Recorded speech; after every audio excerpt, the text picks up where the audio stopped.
Let's go to war! Hi and welcome back to the Wargaming Addict's third video in the series of how to play Nuts, the skirmish World War II wargame from 2 Hour Wargames. The last video, Dorfman and Engels snap-fired at my troops, at the US. Baker went out of the fight, hence the red dot next to his token. The Americans returned fire, Dorfman was killed instantly, and Engels had a hail of bullets slam into the door frame. He must now take a man down because he's seen Dorfman go down, and a received fire test. So 2 dice 6 for the man down, and he passes both, and the received fire, and he passes 1 dice 6. 1 dice 6 on received fire. If he was in cover, he would snap fire back. However, because the submachine gun that fired at him has a higher rate of fire than his weapon, he is automatically made to duck back. He is outgunned, is what that rule refers to. So Engels is going to duck back, and I'm going to mark his duck back with a purple dot. And he will move inside the house. When somebody ducks back, they're allowed to move up to 6 inches backwards.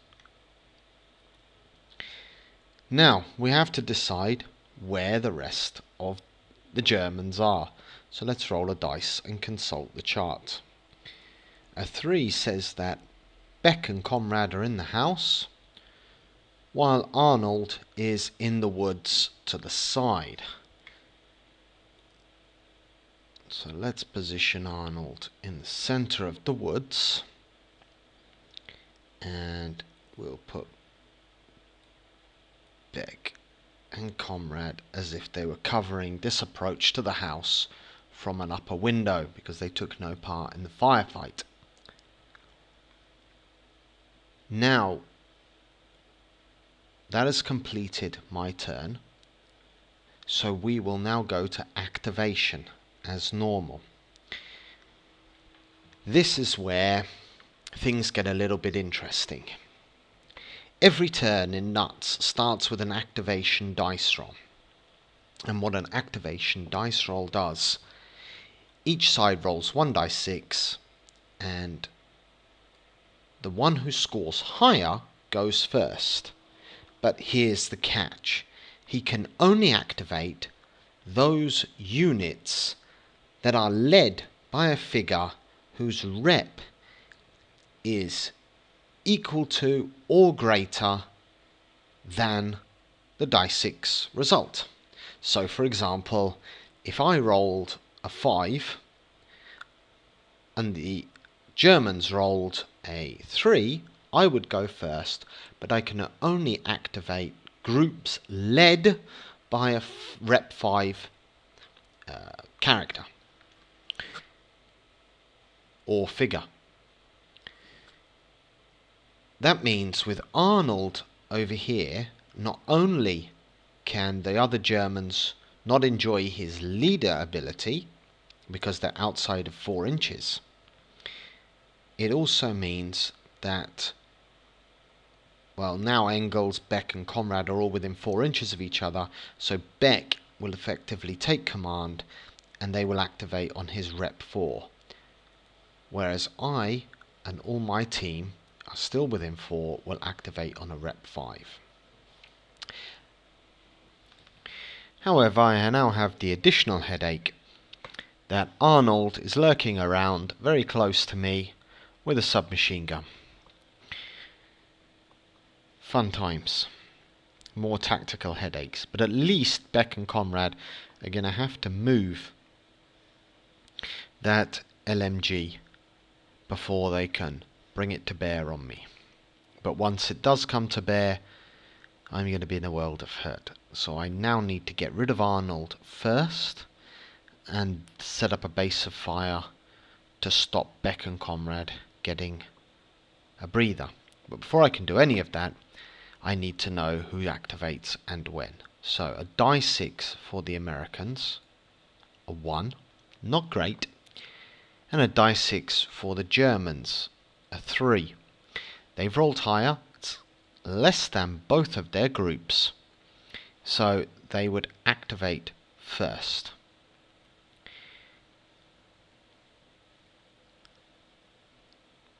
We'll activate Beck first, and Beck and Comrade they can move 8. 1, 2, 3, 4, 5, 6. 1, 2, 3, 4, 5, 6, 7. Engels recovers from his duck back.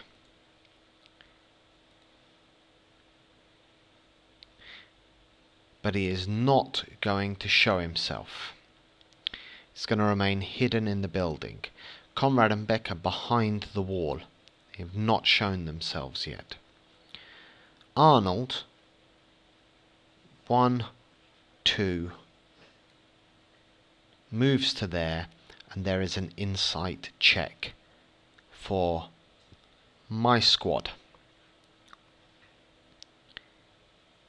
Let's roll 2 dice 6. A 1 and a 3. That means everybody passes 2 dice 6. And by passing 2 dice 6 on their insight check, they can all immediately open fire. So Charlie, me and Abel shoot at poor Arnold. Charlie rolls to hit.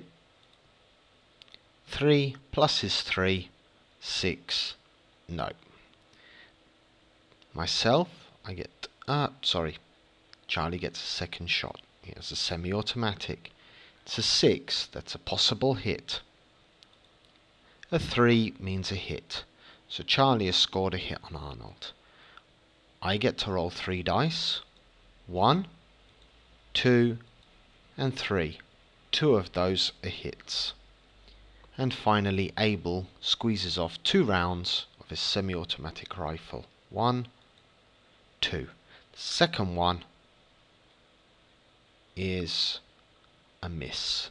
4 and 4 is 8. And Arnold is in cover. So 3 hits.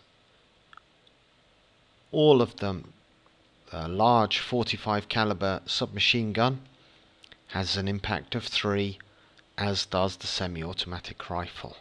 So let's start. Charlie's shot. Arnold is out of the fight. My shot. He's dead. And the third one makes absolutely no difference. But it would have been a knockdown. So Arnold is no more.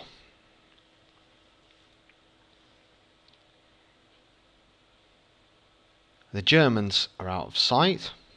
They've moved and acted. It is now back to me with my activation of 1. What am I going to do? Ideally, I will keep Charlie and myself ready to lay down suppressing fire.